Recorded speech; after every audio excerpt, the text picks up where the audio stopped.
Oke, assalamualaikum warahmatullahi wabarakatuh. Apa kabar semuanya? Semoga selalu dalam keadaan sehat walafiat. Oke, kembali lagi dengan saya Saiful Akbar. Kali ini kita akan membahas materi selanjutnya. Sebelum kita membahas materi selanjutnya, kita review atau kita ulas materi sebelumnya. Materi sebelumnya kita sudah membahas tentang pengertian bisnis dan macam-macam bisnis serta segala hal yang berkaitan dengan bisnis. Oke, tuh. Di materi selanjutnya kita akan membahas mengenai analisis peluang usaha dengan menggunakan analisis SWOT. Oke, sebelumnya ada yang pernah mendengar atau ada yang sudah tahu apa itu analisis SWOT? Oke, analisis SWOT yaitu suatu analisis yang dilakukan oleh suatu perusahaan dengan menganalisis kekuatan atau strength, kelemahan atau weakness, peluang atau opportunity, serta threat atau ancaman suatu perusahaan. Oke, itu namanya analisis SWOT. Untuk lebih jelasnya kita akan bahas nanti. Peluang bisnis. Menemukan peluang bisnis. Bisnis merupakan serangkaian kegiatan yang berhubungan dengan penjualan atau pembelian barang atau jasa secara konsisten atau berulang. Oke, seperti yang sudah kita pelajari di materi pertama, bahwa bisnis itu segala sesuatu hal yang menghasilkan sesuatu yang bermanfaat, baik itu barang ataupun jasa secara konsisten atau terus menerus. Continue artinya ya. Syarat untuk menemukan peluang bisnis. Yang pertama, mampu berpikir secara positif dan kreatif. Artinya, kita harus berpikir jauh ke depan, menemukan sesuatu atau peluang yang baru, serta kita juga harus kreatif. Artinya tidak itu-itu saja, menemukan peluang usaha yang baru dengan pemikiran yang lebih luas lagi. Mampu bersikap optimis dan bekerja keras.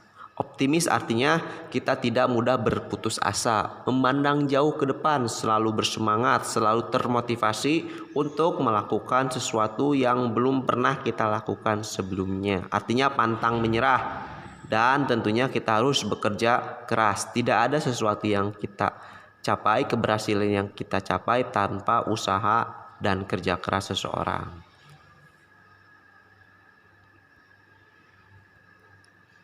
Selanjutnya, peluang membuka bisnis.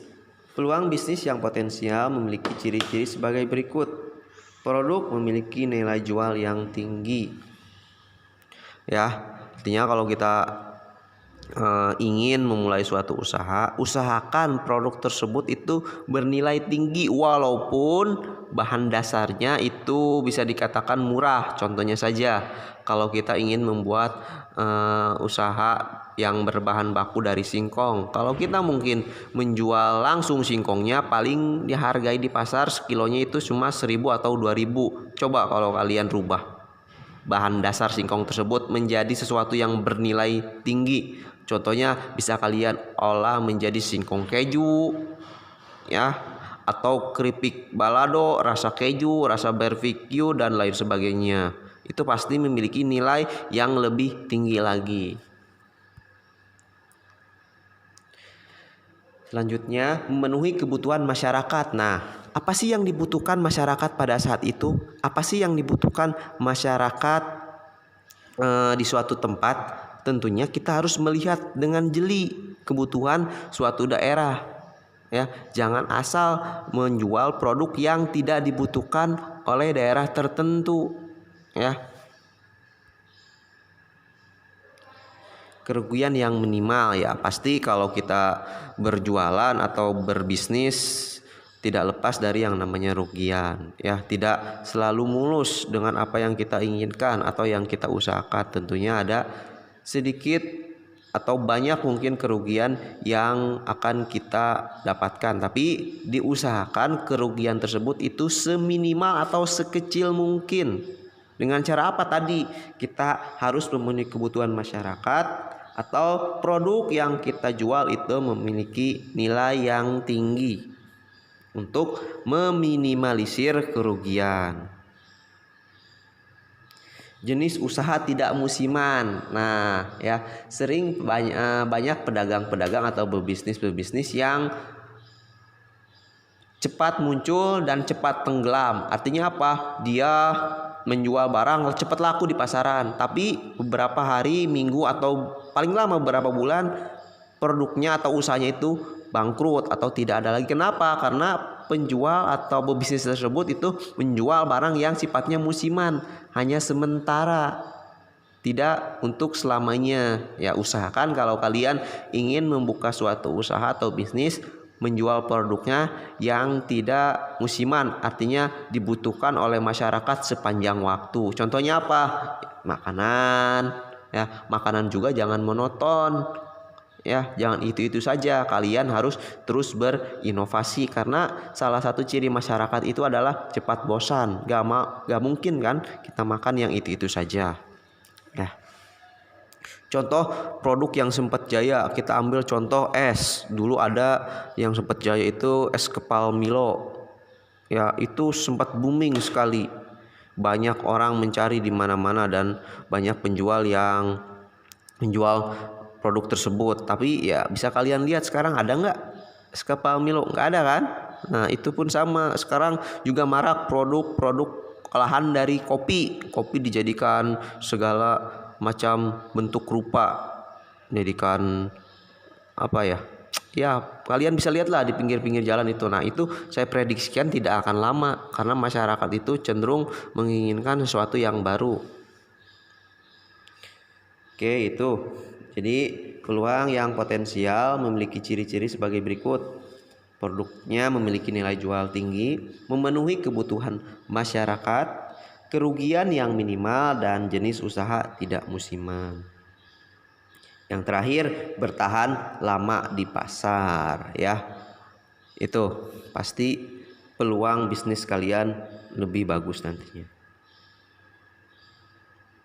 Oke, kita langsung saja ke pembahasan analisis SWOT seperti yang sudah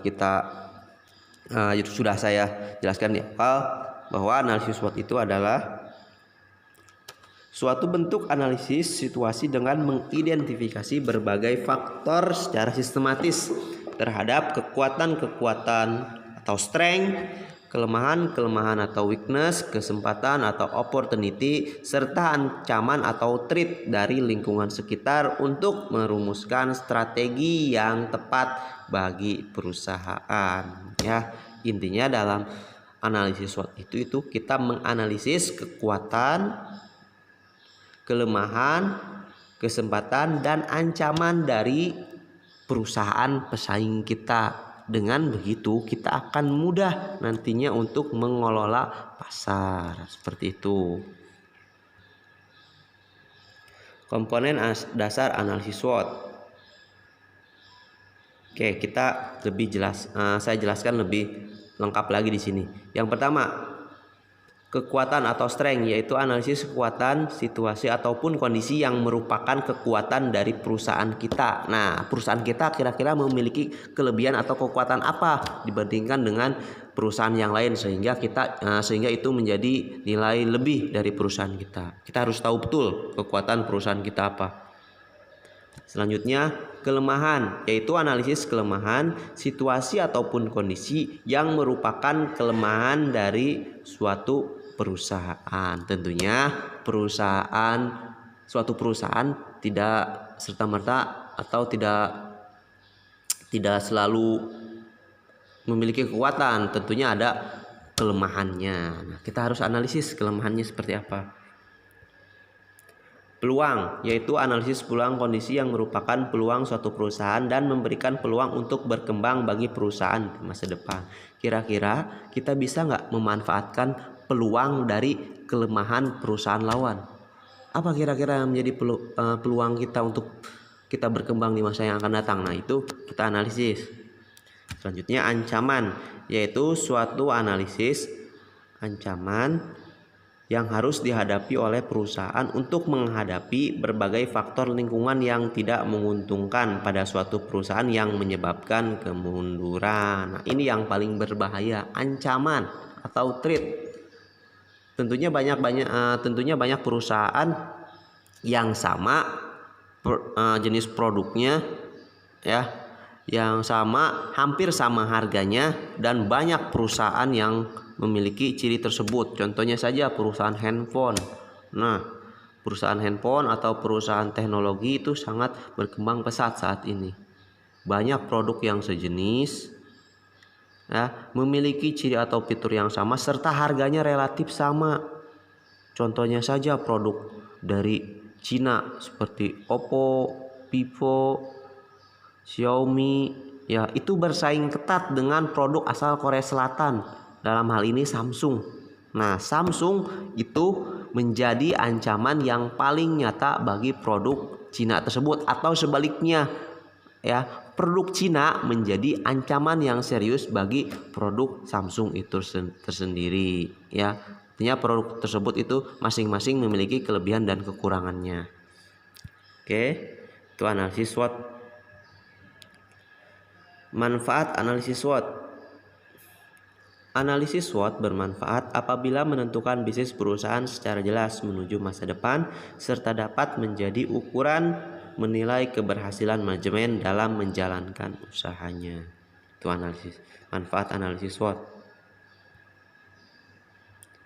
Oke, saya akan mencontohkan atau kita akan mencoba menganalisis dengan menggunakan metode SWOT suatu produk. Saya ambil contoh produk keripik singkong pedas. Kita bisa lihat dari kekuatan, kelemahan, peluang, serta ancamannya. Yang pertama, kekuatan atau strength dari keripik singkong pedas. Yang pertama, harga jual lumayan murah. Itu menjadi suatu kekuatan dibandingkan dengan produk yang lainnya. Selanjutnya, memiliki varian rasa yang beraneka ragam, bisa dipadukan dengan berbagai macam rasa seperti rasa keju, barbecue, pedas, dan rasa-rasa yang lainnya. Itu menjadi kekuatannya. Selanjutnya, yang menjadi kekuatannya itu keripik singkong itu terhitung awet ya. Awet dibandingkan dengan makanan-makanan yang lainnya, apalagi dibungkus dengan kemasan yang bagus atau yang rapat, pasti akan bertahan lebih lama. Oke,